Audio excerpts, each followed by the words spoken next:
Hogwarts Starbucks Academy Episode 1. Kids these days. The show starts out with a voiceover who sounds like she's 2 boxes of wine and half a bottle of SSRIs deep, talking about how Starfleet took the finest minds of each generation and made them lifelong explorers. Man, after watching the trailer, much like current day, if this is the finest minds this generation has to offer, the future of humanity is well and truly I'm on the schedule for 8.5 hours, both Saturday and Sunday. I'm like 3.5 hours into my shift. There's so many customers, and we have 4 people on the floor all day. Then Sloshed Auntie brings up the burn. Remember that from Discovery? Yeah, I didn't think so. The burn was when an alien baby was born on a dilithium-rich planet, so naturally he formed a telepathic connection to the element. When the baby alien's mum died, he had an emotional outburst causing all the dilithium in the galaxy to explode. We go to a planet where She-Hulk is talking to her darker son about stealing and there isn't a father to be seen. I guess even 1300 years into the future, some things don't change. We find out She-Hulk teamed up with some pirate to steal Federation food rations because, she couldn't have just asked for some food. I mean, it's not like the Federation is willing to provide humanitarian aid to anybody, even those they've deemed radical or even terrorists. We are not a violent race, Captain. Just passionate about our cause. And that passion has led some to take up arms. But I can offer you assistance. Simply because of one terrorist attack? But first, these terrorist attacks must end. We live in different universes, you and I. Mr. Data, see that the replicators provide a blanket for every man, woman, and child before nightfall. Aye, sir. Mr. Worf, determine what these people may have in the way of emergency needs and provide for them. Yes, sir. Thank you.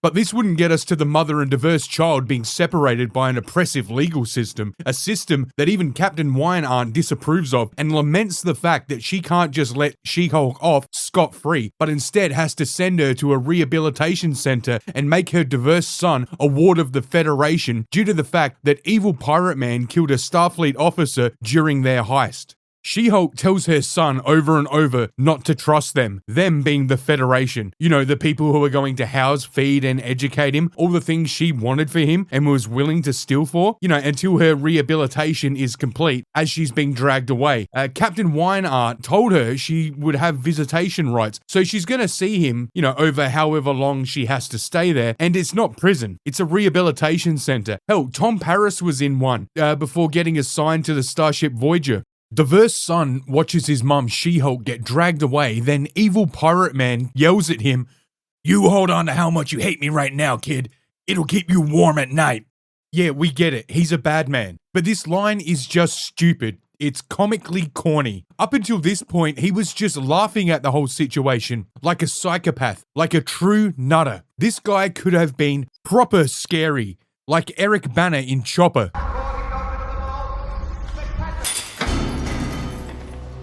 What's going on here? No, she's sweet. Oh, Keithy seems to have done himself a mischief. But instead, the writers went for the mustache-twirling, over-the-top villain dialogue. Paul Giamatti is far too talented for this show. Speaking of too talented, She-Hulk's diversity son swipes Captain Wine-Aunt's comm badge and uses it to disable the force field window in the room he's being held in and escape because he just knows Federation computers and their operating systems like they don't protect their technology. This sequence is so clunky. Captain Wine-Aunt tells She-Hulk's diversity son that he'll be sent to a school and will get to visit his mum from time to time. He hugs her and swipes her comm badge. We see all this happen. Then he tells Captain Wine-Aunt that he forgot his toy bear, so she goes to get it. What happens next is what I mean by clunky. Captain Wine-Aunt reaches for the bear and we hear the sound of the sandstorm, but you really have to be listening to hear that sound over the toy bear talking. Captain Wine-Aunt goes for her comm badge, but it's gone. Then we time jump back to when Captain Wine-Aunt walked out of the room and She-Hulk's diversity son uses her comm badge to open the window. Then we jump back forward to Captain Wine-Aunt running back into the room to find the kid gone and the shield window open. This could have worked if they just moved it around so that the time jump happened at the end, but the way it was edited means if you don't notice the sound of the sandstorm that's overshadowed by the bear voice and then immediately get the time jump happening, it doesn't make sense. Not make sense. We time jump forward 15 years, and this time it's obvious because of the big text on the screen. But it begs the question, how did this small child survive a hellish desert planet and presumably get off of it without the Federation noticing? We're taken to the Virilic penal colony and onto a prisoner transport shuttle with a mysterious cloaked figure. Turns out it's She-Hulk's diversity son, and he's got quite the criminal record. Then for absolutely no reason, the two guards start a fight, and She-Hulk's diversity son must have superhuman strength because he kicks these large men around the shuttle like they're women. Not that you can see half of it due to the lens flare. Thanks, JJ. The pilot of the shuttle is safe behind a force field, so naturally he turns it off. I mean, how else are we going to see that She-Hulk's diversity son is a great pilot? Once in the cockpit, he asks the computer to find his mum by searching rehabilitation centers. Naturally, she can't be found because it's been 15 years. How long does he think rehabilitation takes? Then a prison mothership tractor beams him up and we get the title screen.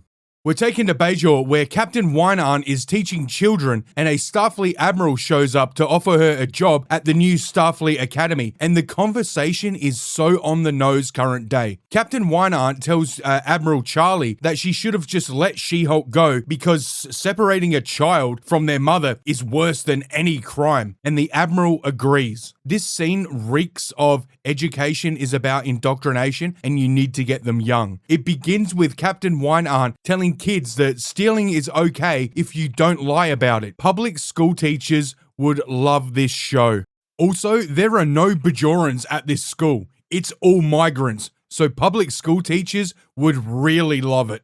Captain Wynarn tells Admiral Charlie she won't give up her early childhood indoctrination job for a Starfleet Academy job. Until, that is, Admiral Charlie tells her that they caught She-Hulk's diversity son. We head to the prison planet and you can tell they're the bad guys because they have smokestacks polluting. That means bad.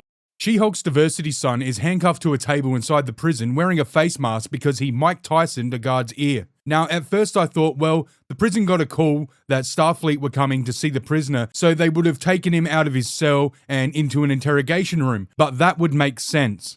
But when Captain Wynarn has a one-on-one with She-Hulk's diversity son, she tells him, "You know what the Torothans do to thieves? They cut off your fingers one at a time, then your hands. Then they'll make you dig tunnels with your wrists for the rest of your very brief, sad life." Popeye's chicken is awesome. So that means he just arrived at the prison planet and has been sitting in the chair waiting for Starfleet. But Captain Wynarn was on Bajor and Admiral Charlie came from presumably Earth. The planet that the prison is on, Virilic, doesn't show up on any Star Trek map, so the show just made it up. But we do know that Earth is about 10 days travel at warp 9.5 from Bajor. We can only assume that warp speed has increased over the hundreds of years, but this is the problem with modern Trek. Everyone just insta-jumps everywhere when the story needs it. She-Hulk's diversity son aggressively confronts Captain Wynarn about destroying both his and his mother's lives, to which Captain Wynarn diffuses the situation with white guilt, explaining that what she did for the Federation was wrong and that she quit the Federation after and has been looking for him ever since. She-Hulk's diversity son accepts her admission of white privilege and her internalization of white guilt, so he's willing to hear her out. She tells him that She-Hulk broke out of the rehabilitation center 1 year ago, so the only way he can find his mother and escape the prison death sentence is to come with her and join Starfleet Academy. Fade to black. Now we're aboard a Starfleet shuttlecraft and the animosity She-Hulk's diversity son had in the last scene is gone and is now just replaced with rebellious youth with him not wanting a haircut. We enter the starship Anetha and the computer is voiced by Stephen Colbert because this show is aimed at Gen Alpha. Gen Alpha loved The Late Show with Stephen Colbert. He even said hangry. That's it. Captain Wynarn and She-Hulk's diversity son, who just seem to be friends now, are greeted by a half Klingon, half Jem'Hadar named Laura Thuk. And being half Klingon and half Jem'Hadar, naturally she has a thick London accent. So thick, in fact, when she introduces herself, Commander Laura Thuk, Chancellor. "You want to what, love?" Commander Laura Thuk, Chancellor. Real mature, Bradley. Let's address the elephant in the room. This woman is half Klingon and half Jem'Hadar. The Jem'Hadar are a cloned warrior race that don't reproduce. Now for the elephant. This is a Starfleet officer, bred from two races that exist for battle. The only things this bovine of a woman is battling are buffets, belts, and type 2 diabetes. That's a huge bitch! Despite Jem Hefar's blastoid stature, when She-Hulk's diversity son throws down his duffel bag and proclaims he's not wearing a uniform, she manages to intimidate him into doing push-ups. This guy. This woman intimidates this guy. But not only this guy, she makes a Klingon put his bag on She-Hulk's diversity son's back because she's that intimidating. Also, combadges just seem to read minds now because Jem Hefar Roman salutes and it knows what person out of multiple people walking by to scan and display the info of. Jem Hefar asks this Klingon named J. Den. Yes, J. Den. Why not Brad Lee or Phil Ip? How about Tyler or Steve Venn? Why he doesn't yearn for the honor of a valiant death in battle? To which he responds, I yearn for a valiant life, Cadet Master. Ha! Gay! She-Hulk's diversity son steps through a magic doorway and has a uniform and haircut. I get that Kurtzman wanted to make Harry Potter in space, but this is silly. Is this meant to be a force field transporter replicator all rolled into one? Gay Den seems very impressed with She-Hulk's diversity son's new look. I mean, he's really into it. She-Hulk's diversity son, though, he's beside himself. He's so shocked that he says a swear. But it's funny because he gets cut off mid-swear. Oh my god. This show is made for Now we're in sickbay, and hey kids, it's the Doctor from Voyager. She-Hulk's diversity son has a lungworm in his lower intestine. That's a bum joke. Next up is Cadet Piggy, and she thinks she swallowed her comm badge. This show starts with Captain Wynant talking about how Starfleet took the finest minds of each generation and made them lifelong explorers. How did this window licker get accepted? More importantly, how do you swallow a comm badge? And how are you not sure about it? The Doctor asks for a tricorder. I don't know why his iPad can scan people. He doesn't use the tricorder, he just asks so they could do a callback to the first episode of Voyager. Tricorder. Medical tricorder. So the Doctor doesn't scan Cadet Piggy to see if this fat dropped her comm badge into her rice and bananas or whatever retards eat. He just gives her the same shot he gave everyone else and sends her on her way. This is actually based. If you're such a gluttonous pig that you inhale a comm badge along with your food, then screw you, Tubbs, deal with that bowel movement. Speaking of bowel movements, Captain Wynant enters the bridge and inspects her bridge crew. There's generic black man, generic white man, alien woman, CGI alien woman, diversity hair color woman, and Asian. Then we have the academic liaison, Lieutenant Pork, and surprise, surprise, it's another fat lesbian. She's there to make sure they don't miss any eatable moments. I mean, teachable moments. Captain Wynant awkwardly adjusts the height of her chair. She's so quirky. Then she gives a speech for the maiden voyage, and all the cadets gather round to hear her inspirational words and... What the hell is even that? Talk about bananas and rice. Did they seriously put a silly in Starfleet? I mean, is she going to be asking the replicator for a bowl of pennies? Will she be walking around the ship tasting the viewing port's force fields? Is her 5-year mission pudding? Yay? My favourite part of Captain Wynant's speech to the crew, her speech that is just telling you, the audience, that the ship is going to Earth, is when they show the cadets standing in front of a wall with the names of real Star Trek characters, just to remind you that Trek used to be good. Okay, let's talk about the starship. This doesn't look like a Federation starship, it looks like a dreamcatcher that Richard Simmons would call too gay. I'm so over detached warp nacelles, and this monstrosity not only has the warp nacelles detached, but the whole saucer section is also detached, and it looks like a VR controller.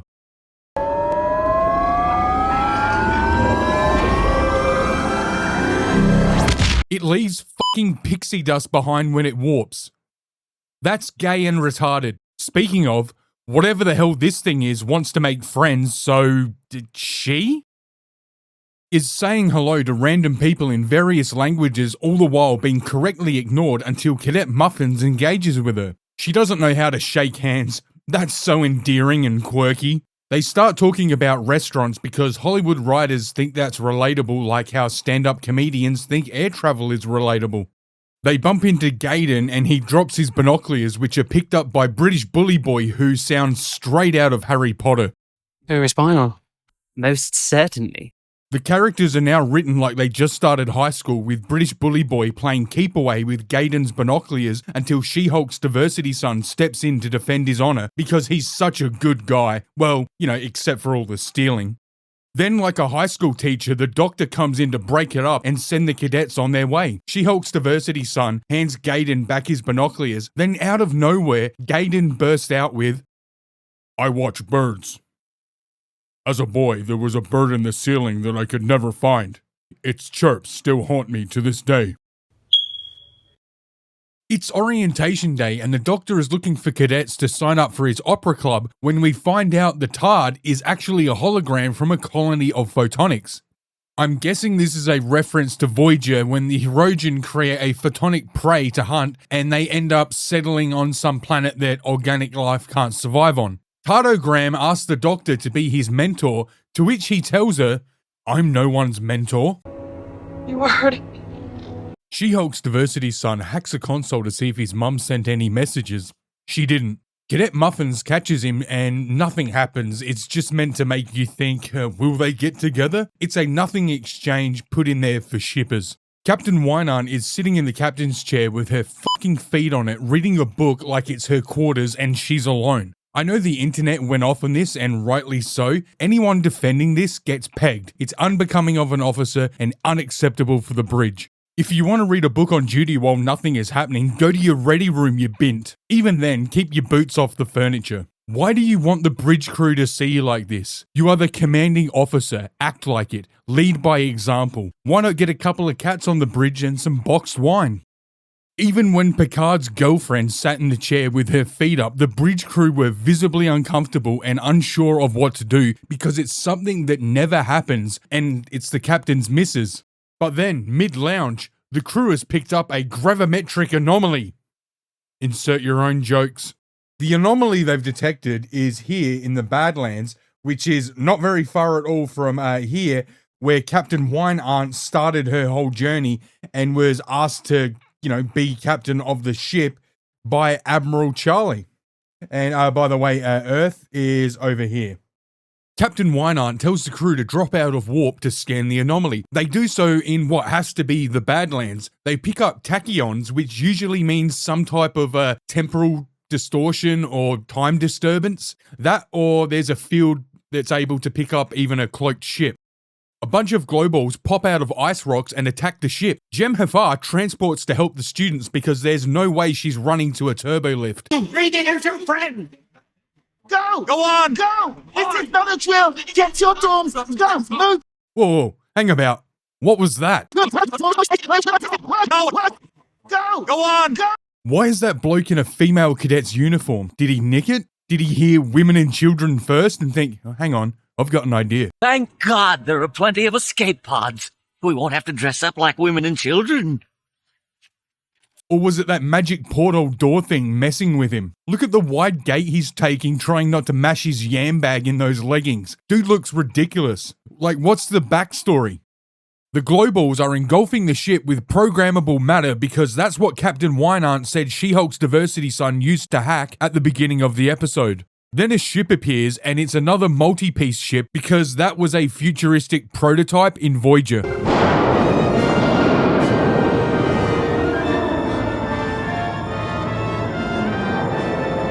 The enemy ship fires harpoons into the school ship.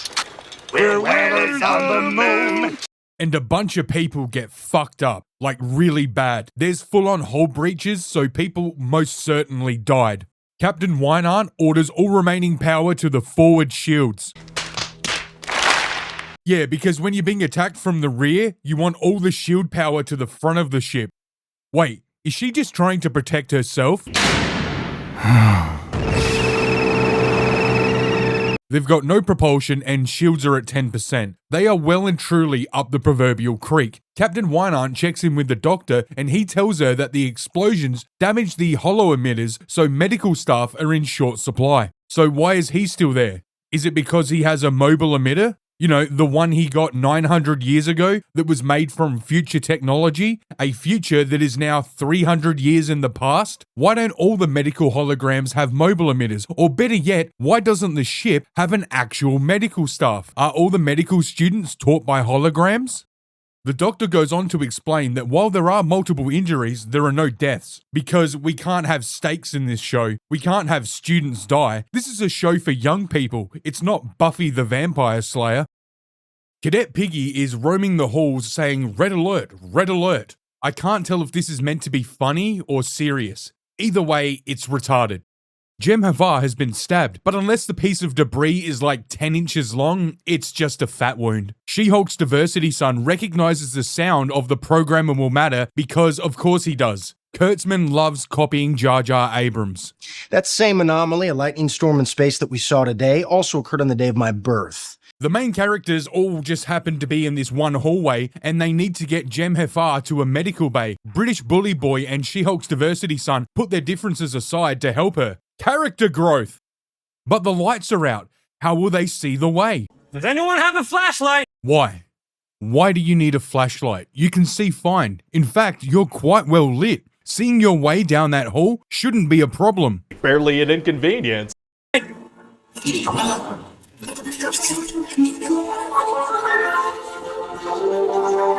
Oh, thank God Tardo turned on some LED Christmas lights. That's much better. Retard solves retarded problem. They take Jem Havar to a medical bay and props to Gaydon and British Bully Boy for carrying this land whale. Back on the bridge, Captain Wynant receives a holo transmission and it's Space Pirate. He reminds us that it's been 15 years, then he tells Captain Wynant that time, with its infinite sense of humor, will always fold upon itself like an origami chicken. You know, the window-licking queer who wrote that thought they really did something. Like, how does an alien know what a chicken is, let alone origami? The writers of this show are about as useful as an origami dildo. T.S. Eliot. Captain Wynant tells Space Pirate that she doesn't believe in coincidence regarding his happening upon her ship. Space Pirate tells Captain Wynant that he found her because someone sent a message on an old Venari frequency, then plays She-Hulk's diversity son's message to his mum, She-Hulk. He tells Captain Wynant that he's just after her ship's warp drive and it's just icing that it's her ship, while hinting that it's also part of a plan. So Space Pirate just happened to pick up She-Hulk diversity son's message, then set a trap right next to where Captain Wynant was living for 15 years just to steal her warp drive? Captain Wynant sits in her chair like a tard, then blows out Space Pirate's hologram. So if the AC was up too high, he would have just blown away? Or did one of the bridge crew end the transmission? Was Alien Woman sitting with her finger on the button waiting for a dramatic time to end the call? Captain Wynant asks the bridge crew what can be done about the situation. They tell her sweet f*** all. Then She-Hulk's diversity son chimes in over the intercom that he can hack the programmable matter if he can get the atomic frequency or whatever, so our ragtag group of cadets set out to save the day. They need a sample of the programmable matter but can't use a spacesuit without an instructor being tethered to them. Well, surely a super hacker, She-Hulk's diversity son, can override the safety protocols. How come? Because that works. British Bully Boy tells everyone that he'll go into space without a spacesuit because his species can survive in space for 8 minutes.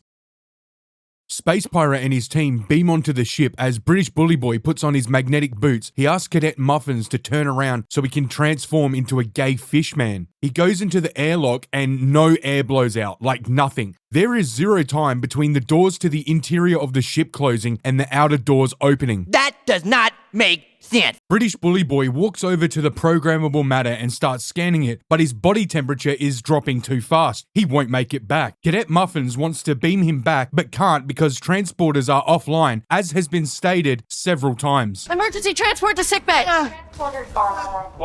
And then, since our transport is working just fine. I'd love nothing more, Captain, but our transporters remain offline. Cadet Muffins asks for access to primary tactical systems, but is denied. Denied. She tries Jem Havar's code, but Denied.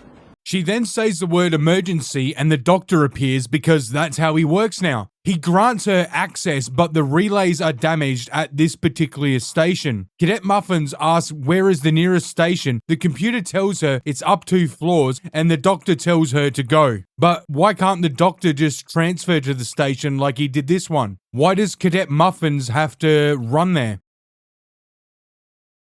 British Bully Boy gets the frequency to She-Hulk's diversity son, but he's so frozen now he won't make it back. Oh no! Cadet Muffins uses a tractor beam to bring British Bully Boy into what we can only assume is a shuttle bay. She-Hulk's diversity son now has his hacker program to get rid of the programmable matter, but needs the main deflector dish. Captain Wynarn informs him that the area with the terminal he needs is where Space Pirate and his team are, so they need to hatch a plan.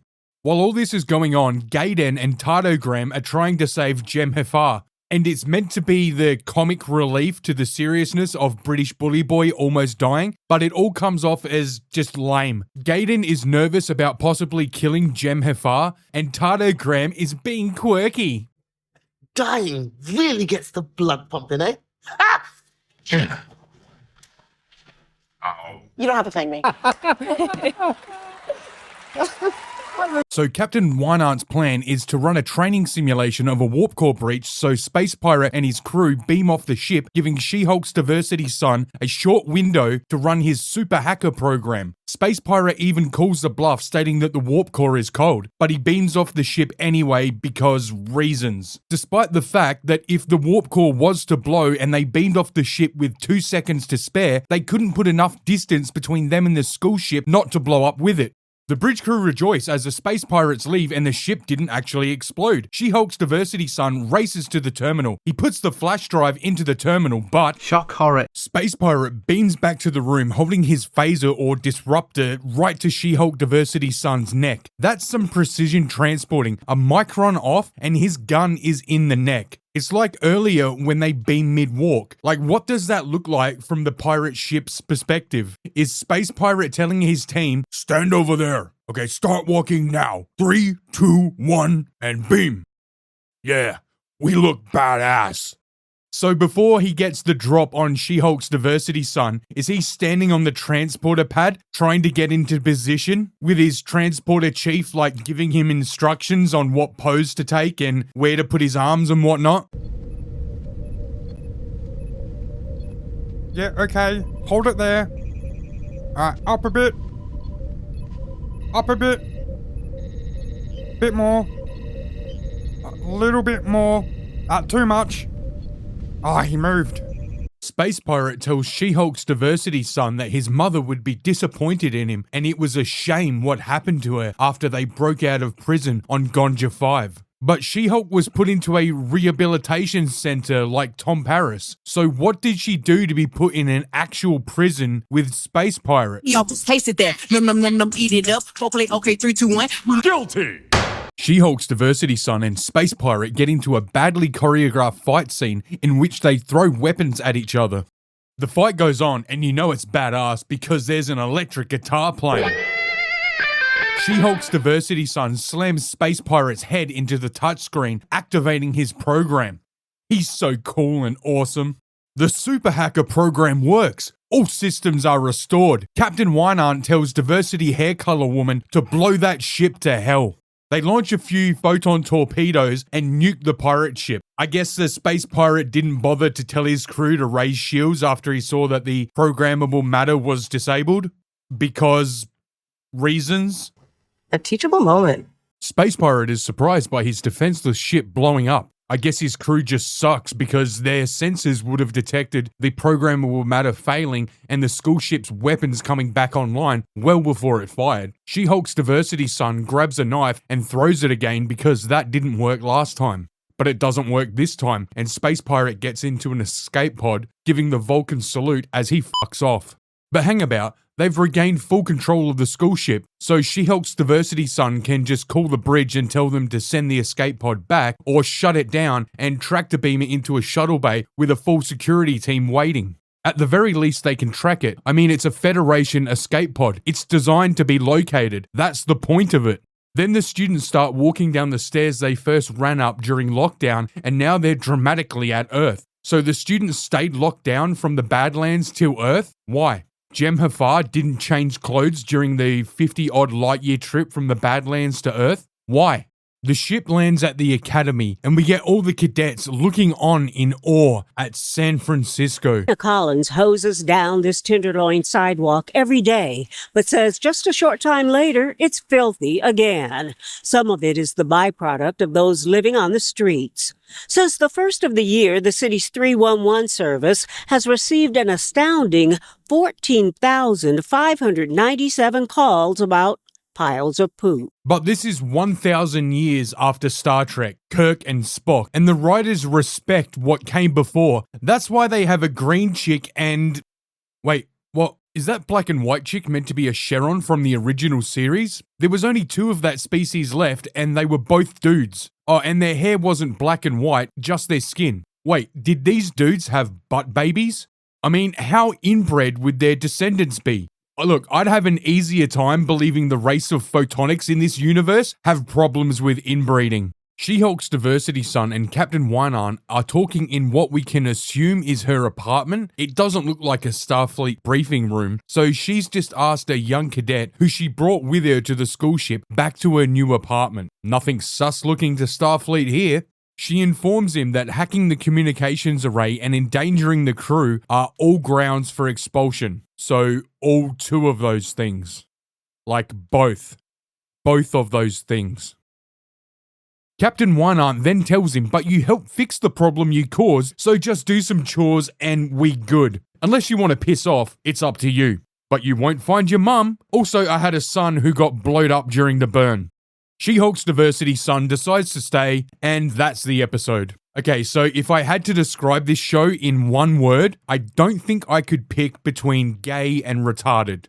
So I'll just call it gay-tarded. This show is gay-tarded.